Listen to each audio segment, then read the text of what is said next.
Assalamualaikum warahmatullahi wabarakatuh.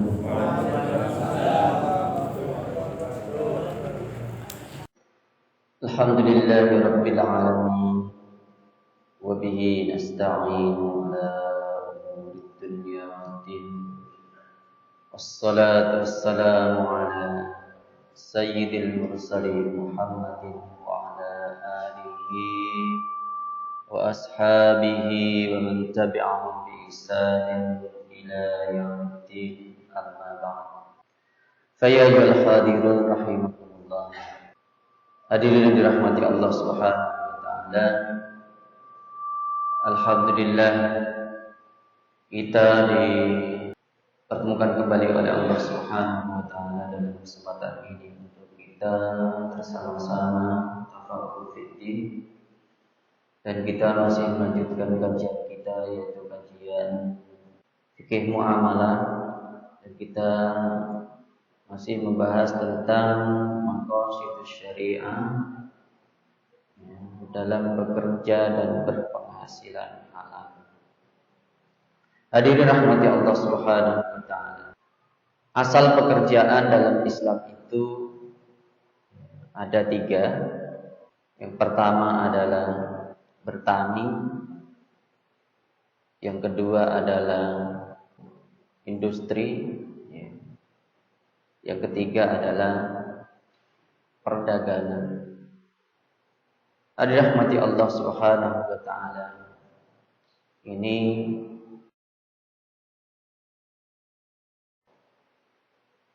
kalau pada masa sekarang sudah banyak sekali bentuk-bentuk pekerjaan, bisa dalam bentuk perusahaan-perusahaan, lembaga-lembaga, dan lain sebagainya. Bahkan sekarang ada bentuk pekerjaan yang dikelola secara online. Ini semua adalah pengaruh dari kemajuan ilmu pengetahuan dan teknologi. Dirahmati Allah Subhanahu wa taala. Terkait dengan pertanian, kalau di negara kita ini termasuk wilayah yang cocok untuk pertanian. Namun kita tahu sendiri bahwa pertanian kita, meskipun termasuk negara ini, menjadi penyemangat bagi kita untuk bagaimana memajukan pertanian, bahwa bertani itu adalah merupakan pekerjaan yang sangat mulia. Dengan bertani itu tidak hanya menghasilkan pangan saja, jariahnya itu besar. Jariah itu yang amalannya dilakukan sekali, tapi pahalanya itu terus mengalir. Pahalanya terus mengalir. Maka petani itu termasuk banyak pahalanya. Tidak hanya dia mendapatkan hasil tanaman kemudian dijual mendapatkan uang, tidak hanya itu saja. Ketika hasil pertaniannya itu dikonsumsi, maka dia akan memperoleh pahala dari apa yang dihasilkan olehnya. Jika masuk makanan itu dikonsumsi, masuk dalam tubuh orang yang mengkonsumsinya, dan itu menjadi penguat badannya untuk melaksanakan ibadah, itu dia tetap dapat pahala juga. Dirahmati Allah Subhanahu wa taala. Rasulullah sallallahu alaihi wasallam bersabda, "Ma min muslimin yaghrisu gharsan aw yazra'u zar'an fayakulu minhu tayrun aw insanun aw bahimatun illa kana lahu bihi shadaqah. Rasulullah sallallahu alaihi wasallam bersabda, tidaklah seorang muslim menanam tanaman atau bertani lalu hasilnya dimakan oleh burung, manusia, hewan ternak, kecuali itu menjadi sedekah baginya. Jadi itu sedekah bagi dia. Ya, tapi termasuk tadi sedekah jariyah. Ya, sedekah yang pahalanya terus mengalir. Hadirin rahmati Allah Subhanahu wa taala. Dalam hadis lain Rasulullah sallallahu alaihi wasallam bersabda, la yaghrisu muslimun gharsan fayakulu minhu sab'un wa tayrun wa syai'un illa kana lahu fihi ajrun. Rasulullah bersabda, tidaklah seorang muslim menanam tanaman lalu hasilnya dimakan oleh binatang buas, burung, kecuali di dalamnya terdapat pahala. Jadi ini termasuk amal yang terbaik.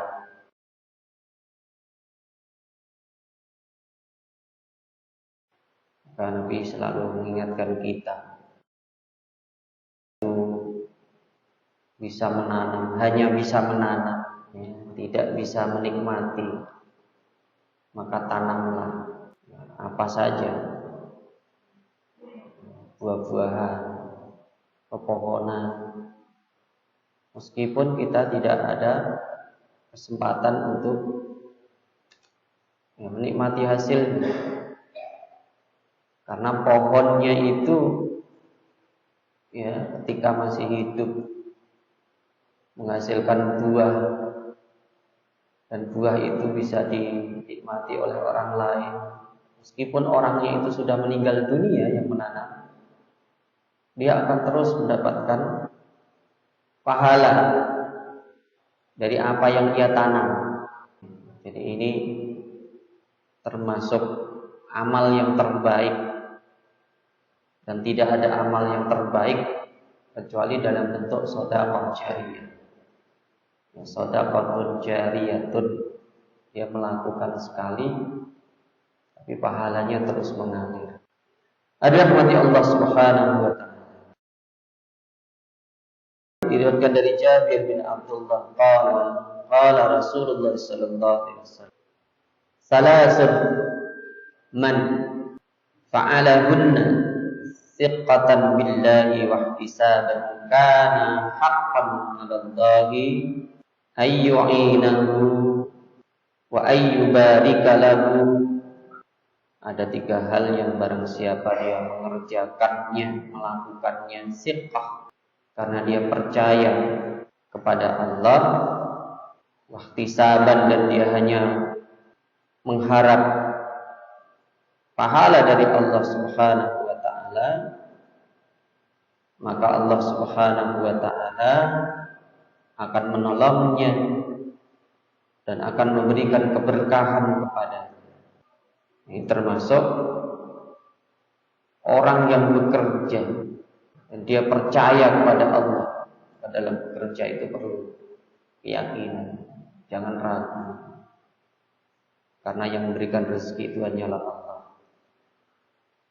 Jadi usaha apapun, usaha itu hanya wasilah, hanya sarana. Jadi yang memberi rezeki itu adalah Allah.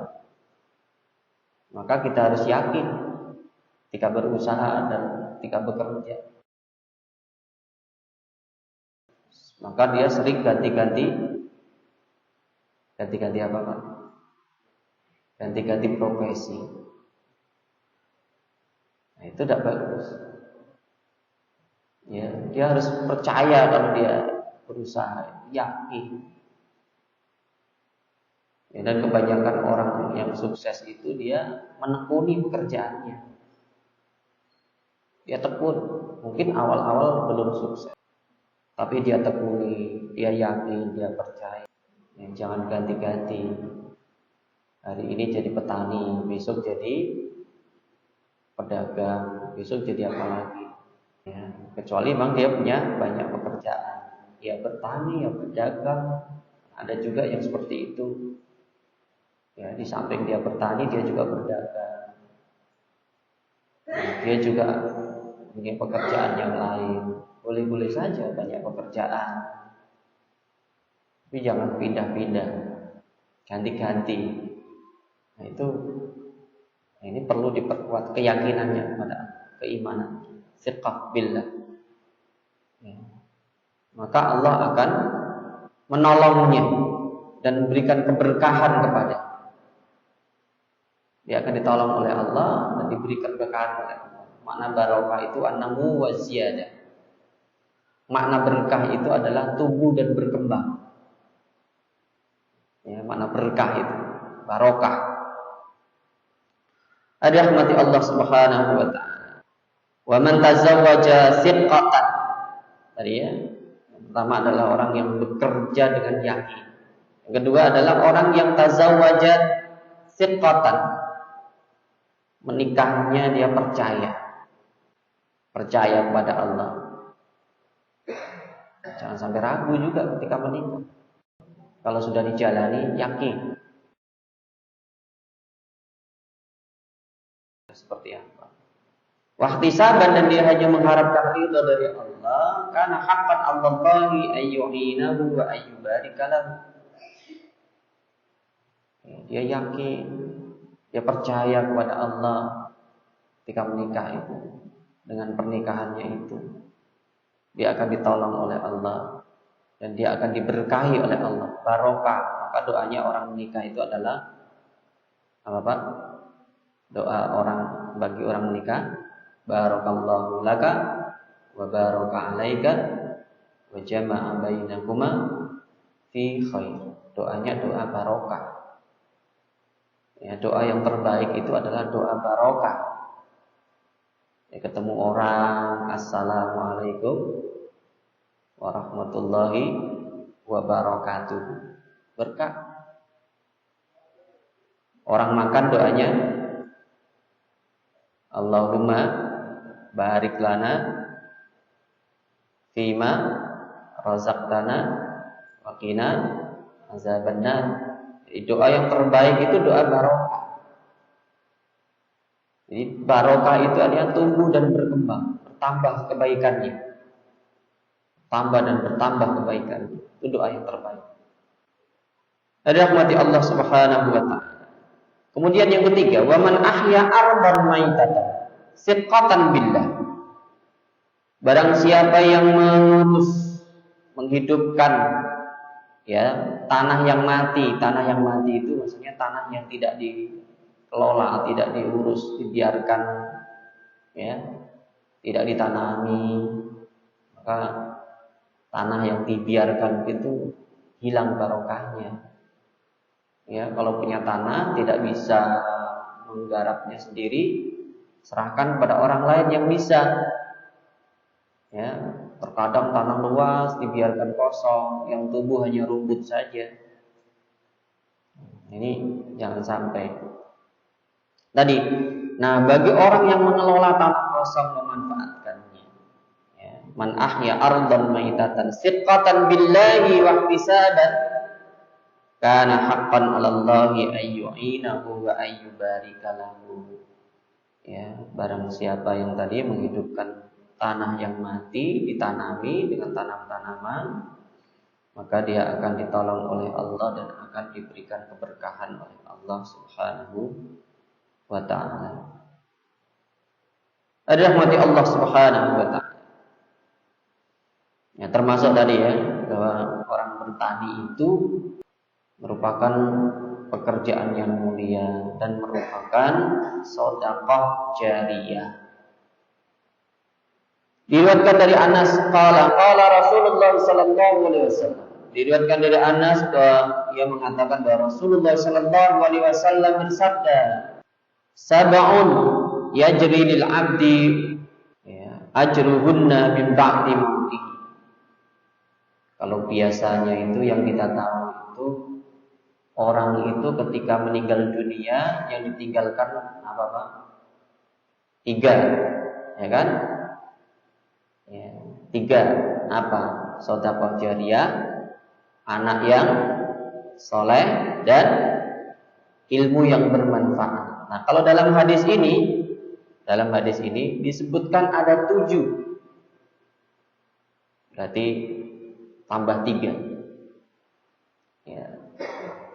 Jadi ketika orang meninggal dunia itu ada 7 amalan yang ditinggalkan, dan amal itu terus menghasilkan pahala. Orang meninggal dunia, dulu dia melakukan amalan itu ketika masih hidup, dan orangnya meninggal dunia, amalan itu masih terus bekerja, mencetak atau menghasilkan pahala. Nah, ini yang disebut sedekah jariyah kan, atau amal jariyah, kita menyebutnya amal jariyah. Jadi amal yang terus bekerja, pekerjaannya masih ada, masih berjalan, tapi orangnya sudah mati. Jadi ada 7 yang mengalir pahalanya bagi seorang hamba setelah dia meninggal dunia. Wa huwa fi qabrihi. Orang yang dulunya melakukan itu sudah di kuburnya.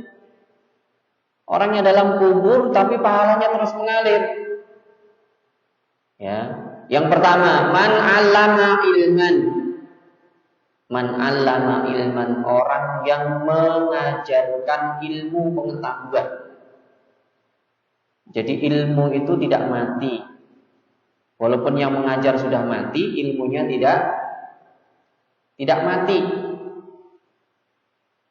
Ya, maka termasuk nabi itu.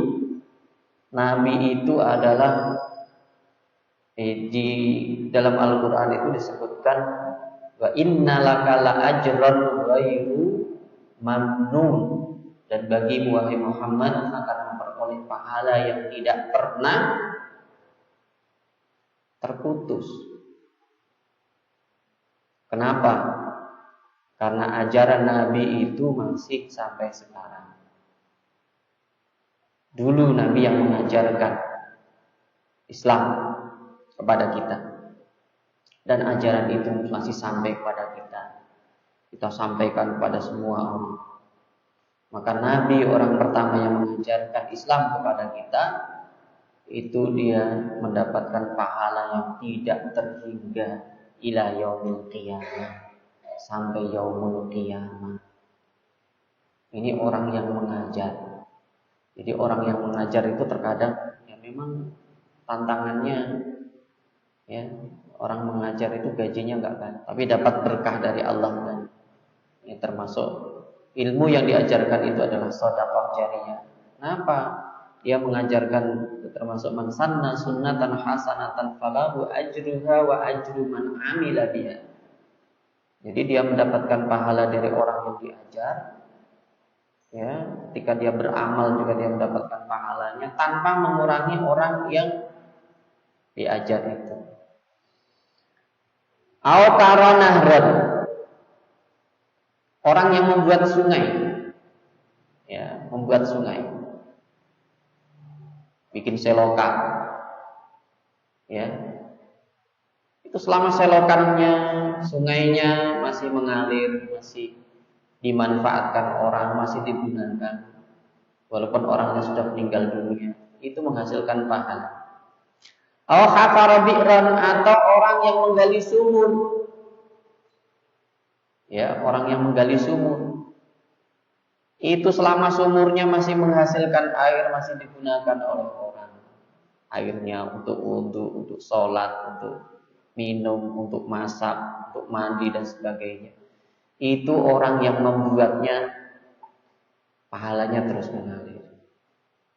Ya, makanya kalau ada sumur-sumur itu dimanfaatkan, jangan dibiarkan mati. Ya, terkadang ada sumur tidak dipakai. Au gharasa nakhlan, yang keempat adalah atau orang yang menanam pohon kurma. Nah, ini tidak hanya pohon kurma, semua pohon. Pohon mangga, pohon jambu, pohon kelapa, pohon rambutan, pohon apa saja. Ya. yang menghasilkan buah. Selama pohon itu masih hidup menghasilkan buah, walaupun orang yang menanam tadi sudah meninggal dunia, itu termasuk dia akan mendapatkan pahala. Maka tadi ya, tanamlah pohon, walaupun itu kita tidak akan menikmati buahnya, tapi orang lain yang menikmati. Itu termasuk sedekah jariyah. Ya.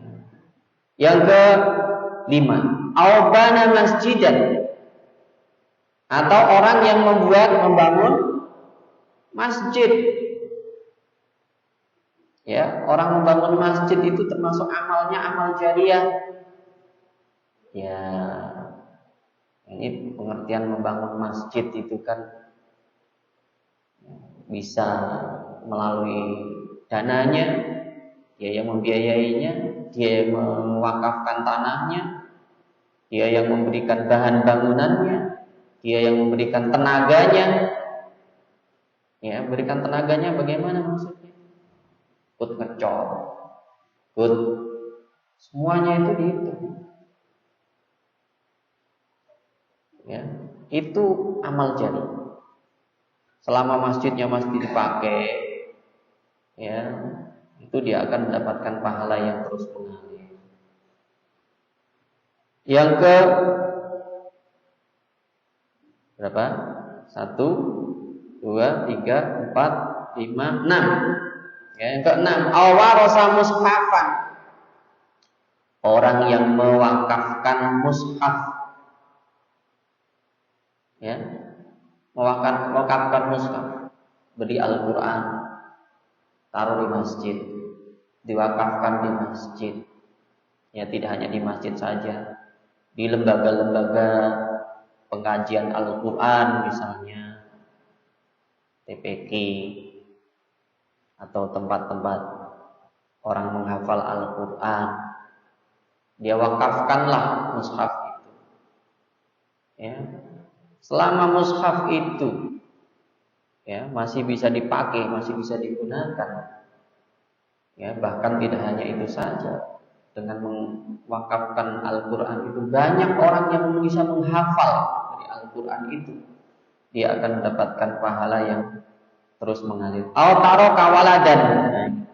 Yang terakhir, yang ketujuh adalah orang yang meninggalkan anak yang selalu memintakan pengampunan. Ya, yastaghfir lahu ba'da mautihi. Kalau dalam hadis lain itu kan waladun sholihun yad'u lahu. Anak soleh yang selalu mendoakannya. Doa yang terbaik bagi orang yang sudah meninggal dunia itu adalah memintakan pengampunan.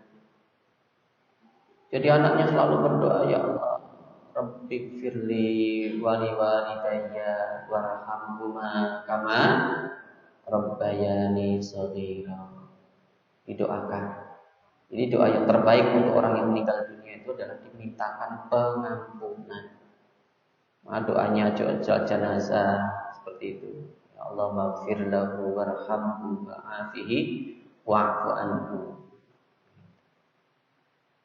Ada rahmati Allah Subhanahu wa taala. Kemudian yang kedua, pekerjaan yang utama itu yang kedua adalah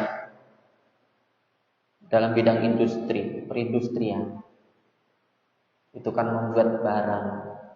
Jadi kalau tadi adalah dari pertanian, lahan pertanian, yang berikutnya adalah industri, dan itu dicontohkan oleh ya nabi-nabi kita terdahulu. Ya, sebelumnya kita sampaikan nabi-nabi terdahulu itu ya, mereka banyak yang membuat barang. Contohnya siapa? Nabi Daud dan lainnya. Ada rahmati Allah Subhanahu wa taala. Rasulullah sallallahu alaihi wasallam bersabda, "Ma'akala ahadun ta'aman qad khairan min ayyakula min amaliyatihi. Wa inna nabiyallahi Daud kana yakula min amaliyatihi."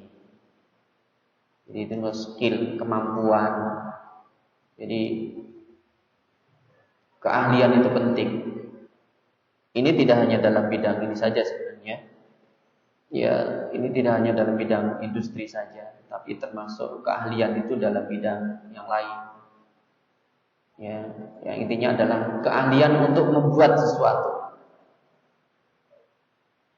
Bikin mebel, bikin rumah, bikin ya, ini banyak pekerjaan yang menuntut keahlian. Ada rahmati Allah Subhanahu wa taala.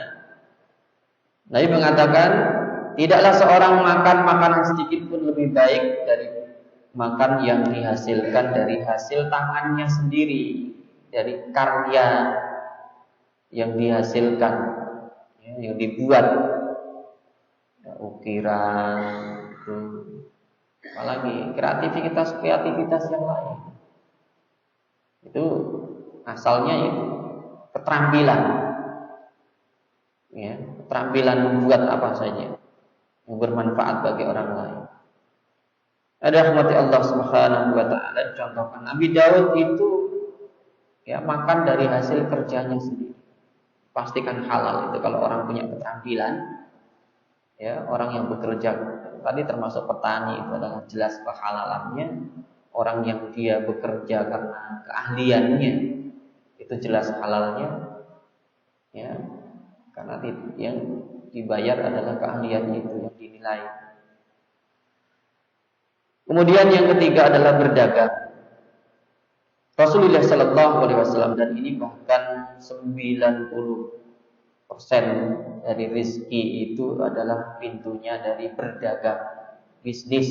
Ya, berdagang, maka kita dalam fikih itu dibahas tentang kitabul buyuh, tentang kitab jual beli. Itu karena jual beli itu prinsip utama dalam bisnis. Dalam fikih-fikih itu bahas tentang kitabul buyuh, kitab jual beli, karena itu prinsip utama dalam berbisnis, ya, berdagang itu.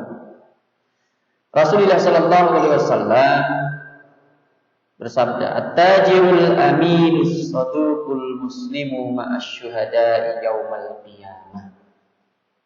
Keutamaannya,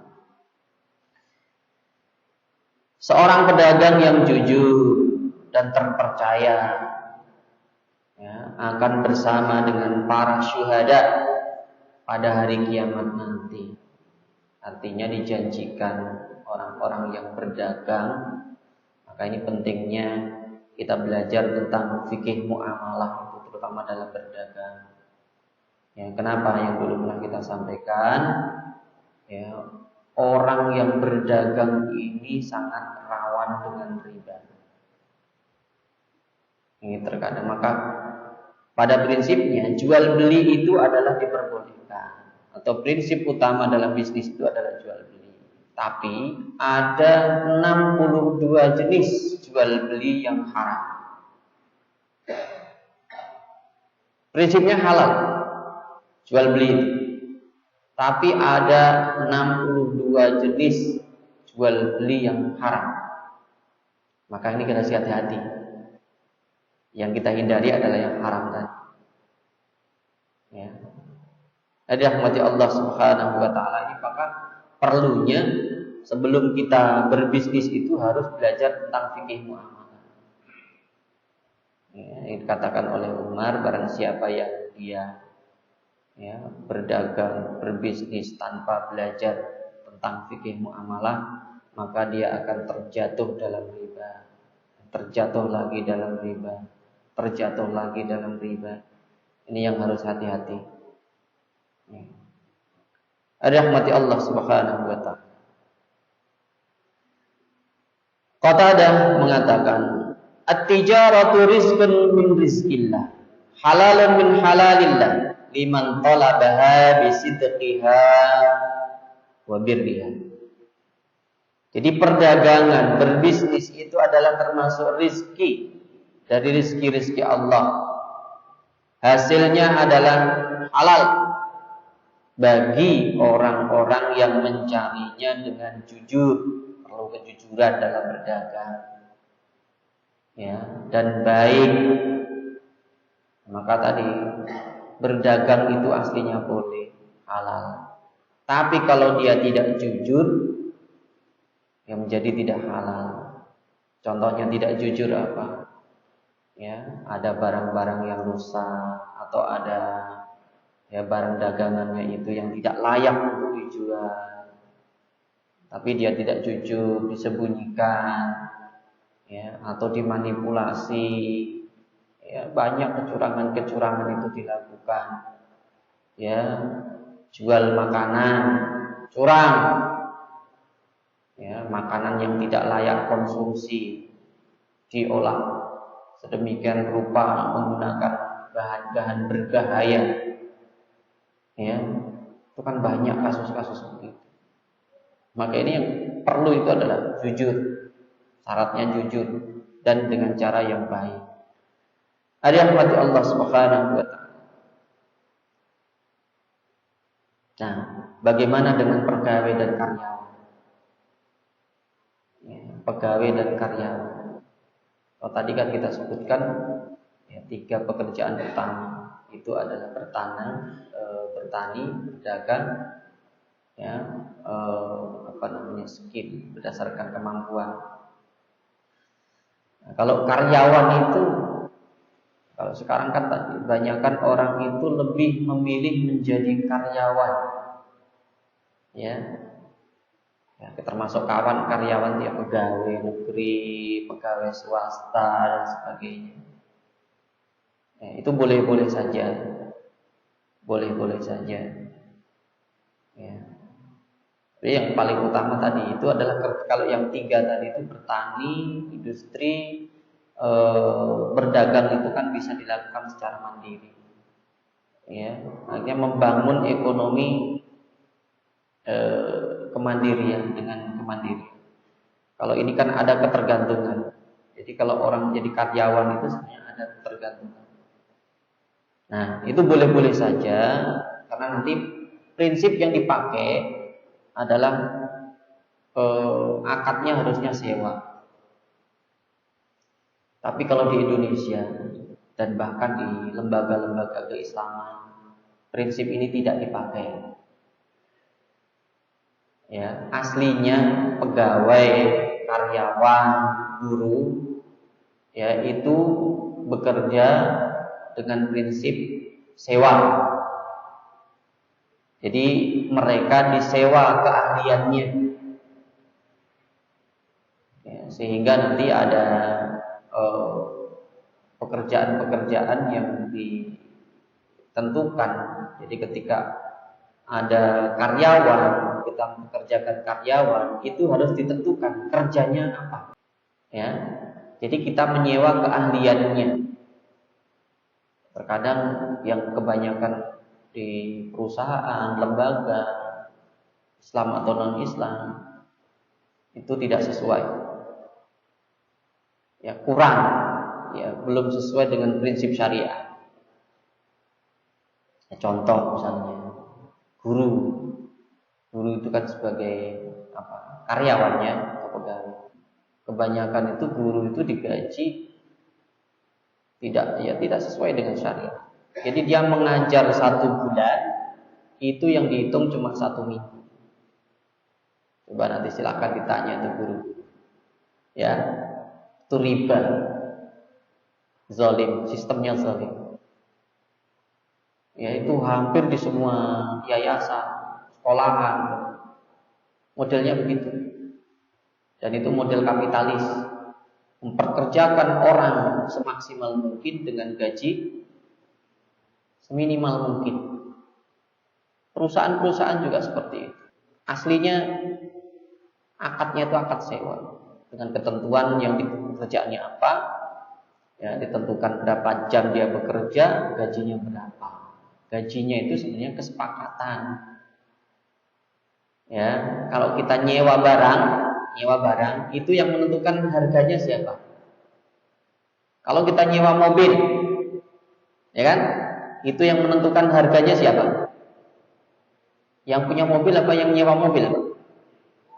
Yang punya mobil kan? Nah, kalau kita disewa orang untuk bekerja, Ya, sebagai karyawan pegawai. Itu yang menentukan gajinya siapa? Pegawainya apa yang mempekerjakan? Yang mempekerjakan. Maka jangan heran kalau ada buruh demo, ya kan? Ya wajar gitu loh. Karena tidak sesuai. Harusnya ada kesepakatan. Dia pekerjaannya apa, gajinya berapa. Harus ada kesepakatan itu, ada MOU antara mereka, sepakatan. Oke. Ya, kalau tarifnya harus naik ya naik. Ini kan tidak tergantung. Ya, terkadang tidak. Ya, begitu karyawannya protes, langsung pecat. Ya udah nggak usah kerja aja di sini. Nah, itu terjadi. Ya udah kerja sekian puluh tahun dan sebagainya. Nah, ini yang perlu diperbaiki sebenarnya. Jadi itu angkat sewa. Jadi pekerjaannya itu disewa karena keahliannya itu untuk melakukan pekerjaan itu. Jadi harus profesional sebenarnya. Ada rahmati Allah Subhanahu wa taala. Dan itu boleh-boleh saja. Ini dicontohkan oleh Nabi. Nabi itu dulu bekerja untuk siapa, Pak? Nabi itu dulu bekerja untuk siapa? Khadijah kan? Iya kan? Nabi kan mengelola usaha Khadijah sebelum jadi istrinya. Boleh-boleh saja. Jadi pegawai, karyawan, boleh. Ya, tapi yang perlu diperbaiki tadi sistem penggajiannya itu yang perlu diperbaiki. Terkadang kalau kita pekerjakan seorang pembantu, lagi pembantu, harus jelas ya pekerjaannya apa. Nah, kebanyakan orang ketika dia pekerjakan pembantu atau sekarang disebut asisten rumah tangga, itu gajinya sekian.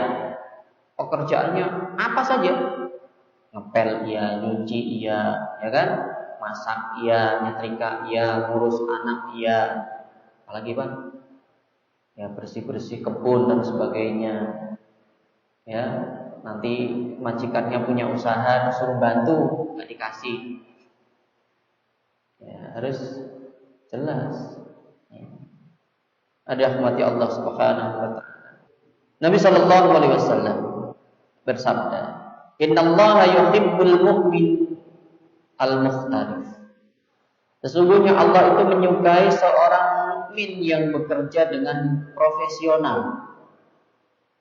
Ya, jadi Islam itu mengajarkan profesionalisme, profesional dan proporsional, memberikan hak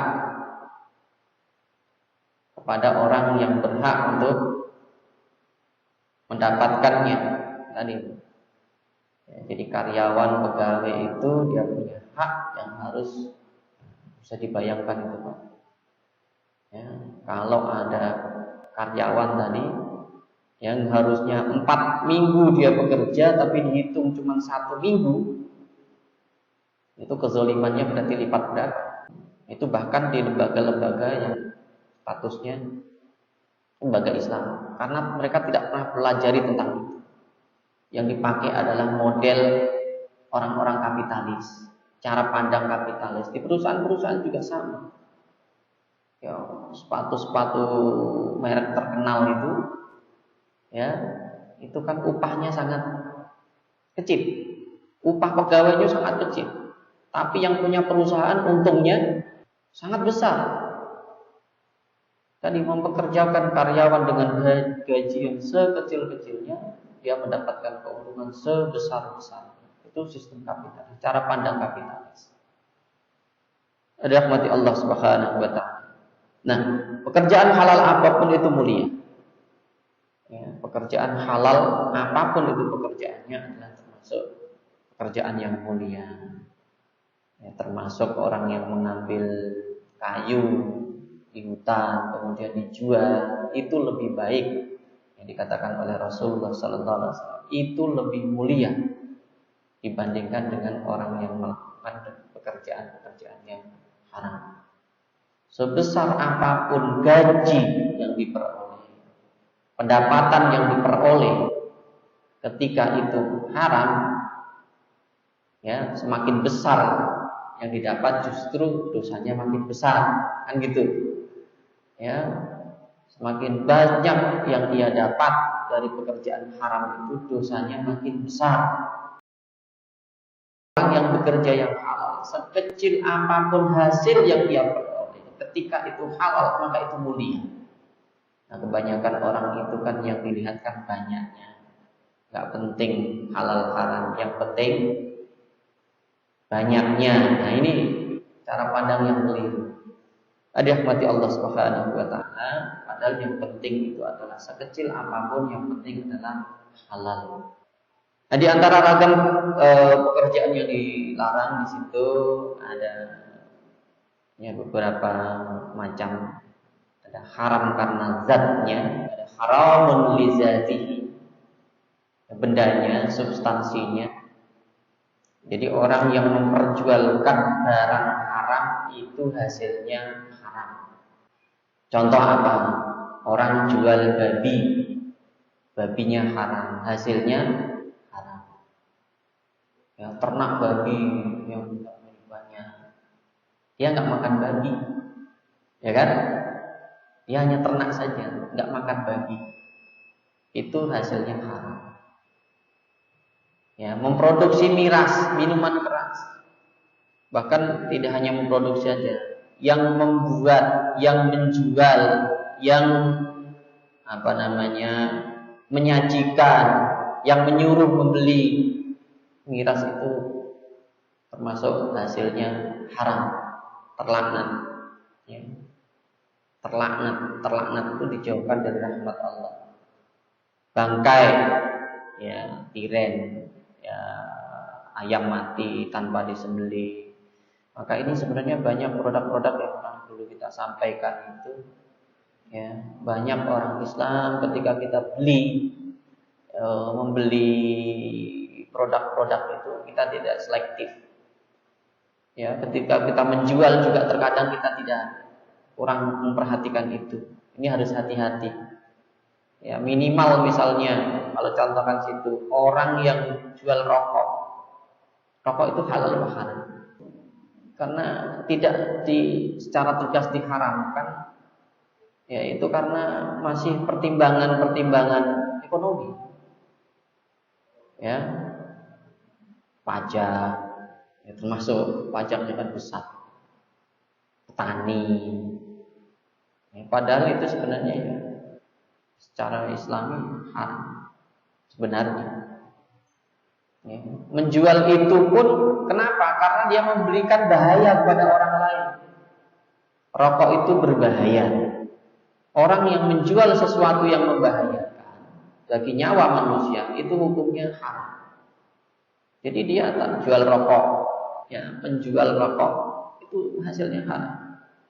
Karena dia memberikan sesuatu yang membahayakan orang lain. Darah, ya, darah itu untuk apa biasanya? Jual darah, gigi, apa namanya itu? Yang marus, ya. Nah, itu kan nggak boleh dikonsumsi. Dia tidak makan, dia jual saja, ya hasilnya haram. Nah, kemudian haram caranya, cara memperolehnya. Kalau tadi adalah haram substansinya, bendanya, ya, bendanya haram, itu dijual ya haram. Ya, haram cara memperolehnya dengan cara menipu, tadlis, gharar, karena ada yang tidak jelas, barangnya tidak jelas. Contoh apa barang yang tidak jelas itu? Ukurannya tidak jelas. Jual ikan dalam kolam.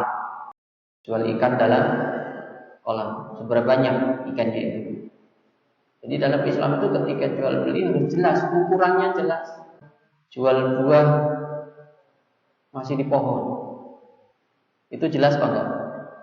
Ya, ini harus hati-hati, harus hati-hati. Ihtikar itu penimbunan. Menimbun itu haram. Jadi begitu barang masih murah, timbun sebanyak-banyaknya. Atau sengaja, ya, sengaja menimbun untuk meningkatkan harga. Nah, begitu harganya naik nanti dijual. Ini untuk merusak harga, zalimi orang lain. Ya, bayu najas. riba, ya. Riba, maisir. Jadi ada unsur-unsur tadi. Riba itu ya jelas tadi. Paling banyak, yang paling banyak itu riba dalam muamalah. Ya, maisir, unsur judi. Judi itu untung-untungan. Jadi kalau satu rugi, satu untung itu berarti judi. Ya, belum pasti yang untung yang mana. Penjual apa pembeli? Ya, antara penjual dengan pembeli, untung-untungan. Padahal dalam Islam itu prinsipnya harus sama-sama memberikan keuntungan. Riswah itu suap, ya, praktek suap menyuap. Dulu pernah kita sampaikan, ya. Haram karena waktunya. Haram karena waktunya. Contohnya adalah transaksi saat azan Jumat. Ini bagi laki-laki. Azan sudah berkumandang, tapi dia masih jual beli. Ya, dia mendengarkan khutbah dari rumahnya dekat masjid. Ya, itu resikonya orang dekat masjid. Baru khutbah, ya, masih melayani jual beli. Ya, kan nggak boleh karena Al-Qur'annya memerintahkan fas'au ila ayyuhalladzina amanu idza nudiya lis-sholati min yaumil jum'ati fas'au. Jadi kalau sudah azan tinggal transaksinya. Jangan dilanjutkan. Ya kalau ibu-ibu kan nggak wajib Jumatan. Nanti yang ganti ya istrinya. Ya, orang perempuan karena dia tidak wajib Jumatan. Bagi yang laki-laki itu. Kemudian haram tujuannya, ya, jual sesuatu tujuannya untuk mencelakai orang. Nah, ini nggak boleh. Ya, apa contohnya? Jual senjata, jual senjata pada musuh. Nah, ini kan nggak boleh. Haram tempatnya. Haram karena tempatnya. Jual beli dalam masjid nggak boleh. Masjid itu tidak boleh untuk melakukan transaksi jual beli. Ya kalau mau di luar. Kemudian tidak sah akadnya. Ya, tidak terpenuhi syarat dan rukunnya. Terjadi ta'alluq. Ya, terjadi dua akad dalam satu barang.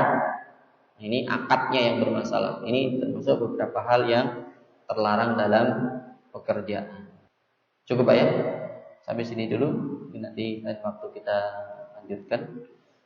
Ya, kita tutup dengan doa kafaratul majlis. Subhanakallahumma wa bihamdika asyhadu an la ilaha illa anta astaghfiruka wa atubu ilaik. Assalamualaikum warahmatullahi wabarakatuh.